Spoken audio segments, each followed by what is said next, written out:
बहुजन समाज की सारी अपडेट्स देखने के लिए सब्सक्राइब करो भारत दस्तक को।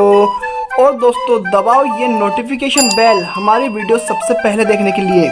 तो कैसी है मेरी भोजन आर्मी में भोजन बॉय सुमित आप सभी का बहुत बहुत स्वागत करता हूं। तो चलिए स्टार्ट करते हैं यूट्यूब और सोशल मीडिया की कुछ लेटेस्ट अपडेट बहुजन समाज की। तो गाइस सबसे पहले अपडेट निकल कर आ रही है बीएसपी की तरफ से। जैसा कि आप सब लोग जानते होंगे कि मध्य प्रदेश में होने वाले हैं उपचुनाव 28 सीटों पर। तो गाइस मायावती जी का फैसला है कि बीएसपी इन सभी 28 सीटों पर अब चुनाव लड़ेगी। हाँ भाई ये क्लियर कर दिया है बीएसपी ने कि वो मध्य प्रदेश की सभी सीटों पर चुनाव लड़ने वाली है बिना किसी गठबंधन के। और वैसे भी मायावती जी पहले ही बोल चुकी है ना तो वो बीजेपी के साथ ना तो वो कांग्रेस के साथ गठबंधन करने वाली है। लेकिन दोस्तों जो मायावती जी का फैसला आया है कि वो सभी सीटों पर चुनाव लड़ेगी 28 मध्य प्रदेश में, इसको लेकर कांग्रेस बहुत ज्यादा परेशान है। तो ये वीडियो देखो। उपचुनाव को लेकर कांग्रेस और बीजेपी लगातार रणनीति तैयार कर रही है। इसी बीच अब चुनावी मैदान में बसपा भी उतर आई है। उपचुनाव की तैयारियों को लेकर बहुजन समाज पार्टी के नेताओं ने भोपाल स्थित मुख्यालय में बैठक की। इस बैठक में पार्टी के प्रदेश प्रभारी रामजी गौतम, प्रदेश अध्यक्ष रमाकांत पिप्पल समेत तमाम पदाधिकारी मौजूद थे।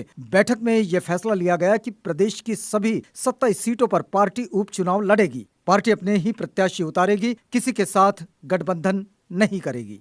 Full video link comment box में है। जैसा कि आप सभी लोग जानते हो मध्य प्रदेश में पहले कांग्रेस की सरकार थी, लेकिन बीजेपी ने खरीद फरोख्त करके सरकार यानी कि सत्ता फिर से हासिल कर ली। लेकिन अब कांग्रेस चाहती है भाई जैसे तैसे फिर से कांग्रेस की सरकार मध्य प्रदेश में लाई जाए। लेकिन कांग्रेस का ऐसा सोचना है अगर बीएसपी भी 28 सीटों पर चुनाव लड़ती है पूरी की पूरी सीटों पर, तो इससे कांग्रेस को बहुत भारी नुकसान हो सकता है और बीजेपी वापस सत्ता में आ जाएगी मध्य प्रदेश के अंदर। तो भाई इसको लेकर आपका क्या सोचना है आप भी नीचे कमेंट करके अपनी राय बता सकते हैं। नेक्स्ट स्टोरी निकल कर आ रही है दोस्तों राहुल नागपाल जी की तरफ से। जो हमारे देश के राष्ट्रपति है श्री रामनाथ कोविंद जी, उन्होंने एक ट्वीट करा।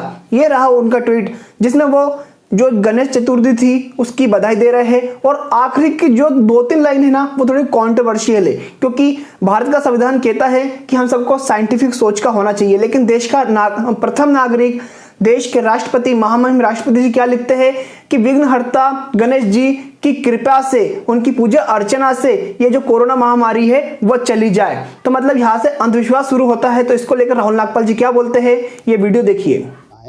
ये जो लास्ट की 2 लाइनें हैं, अब आप बुद्धिजीवी हैं, प्रबुद्ध हैं, किस धर्म से संबंध रखते हैं, किस जाति से संबंध रखते हैं, मैं उसमें नहीं जाना चाहता। लेकिन मैं ये जानना चाहता हूँ हमारी आस्था किसी में हो सकती है। हमारी आस्था गणेश में भी हो सकती है, गणेश को मानने वालों की, राम को मानने वालों की आस्था राम में हो सकती है। हम जिस अपने इष्ट को मानते हैं हमारी आस्था का प्रतीक वो हो सकता है। लेकिन विचारणीय प्रश्न ये है कि देश का राष्ट्रपति जो प्रथम नागरिक है, जिसकी कंधों पर जिम्मेदारी है कि उनको उनके आदेश अनुसार मुल्क चलेगा, लोकतंत्र चलेगा।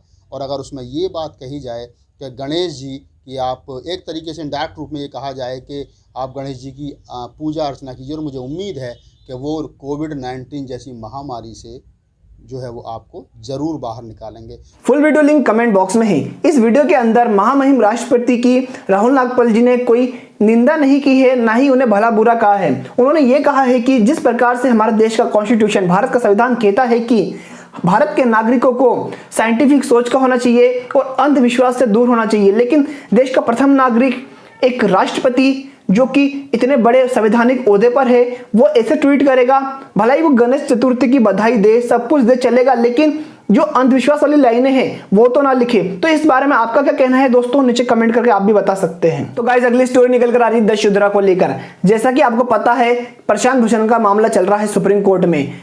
अब आपको एक बात तो पता होगी कुछ सालों में अगर कोई भी व्यक्ति मोदी सरकार के खिलाफ बोल देता है तो जो मोदी विरोधी लोग हैं, भाजपा विरोधी लोग हैं, सभी के सभी उसको हीरो मानना शुरू कर देते हैं।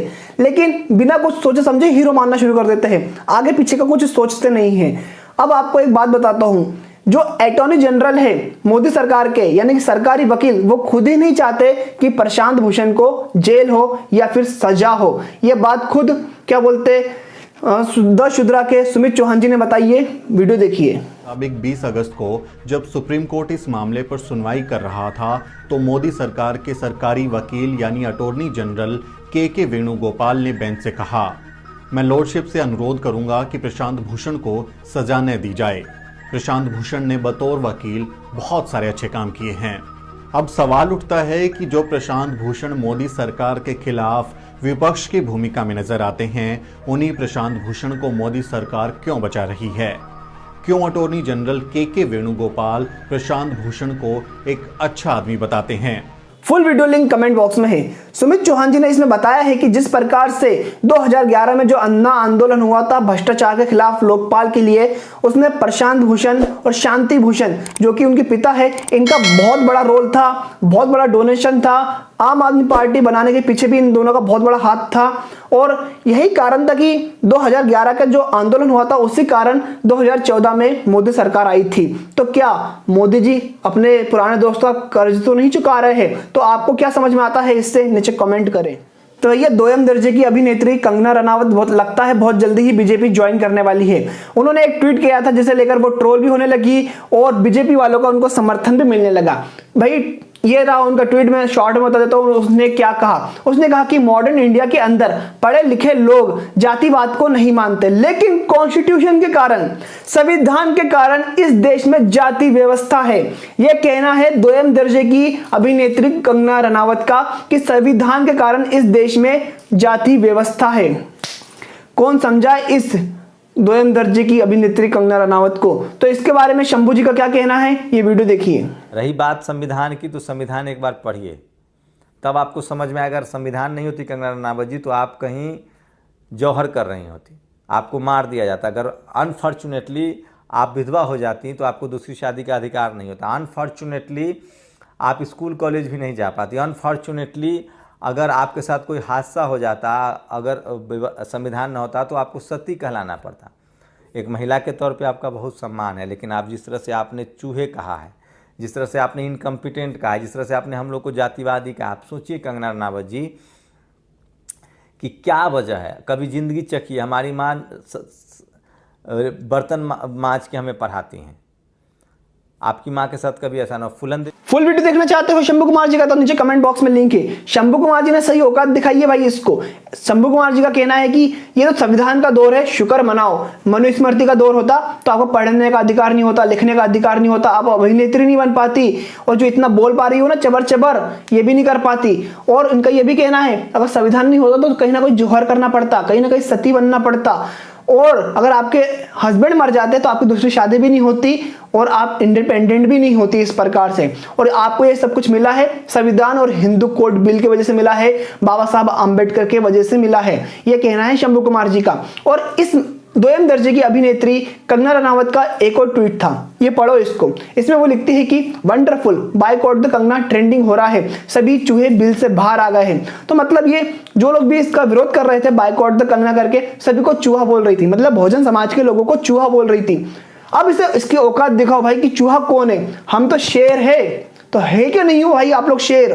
नीचे कमेंट करके बताओ। और ये चूहा किसको बोल रही थी, अब इसकी औकात दिखाओगे आप लोग, नीचे कमेंट करो सभी लोग। तो आज की वीडियो आपको कैसी लगी नीचे कमेंट करके जरूर बताइएगा। वीडियो पसंद आए तो वीडियो को लाइक शेयर करिएगा जरूर, और अब तक चैनल सब्सक्राइब नहीं करा है तो लाल कलर का बटन जल्दी से दबा दीजिए, नोटिफिकेशन बेल पे दबा दीजिए। आने वाली वीडियो की हर लेटेस्ट अपडेट आपके मोबाइल के ऊपर आपको सबसे पहले मिल जाएगी। तब तक के लिए बाय बाय।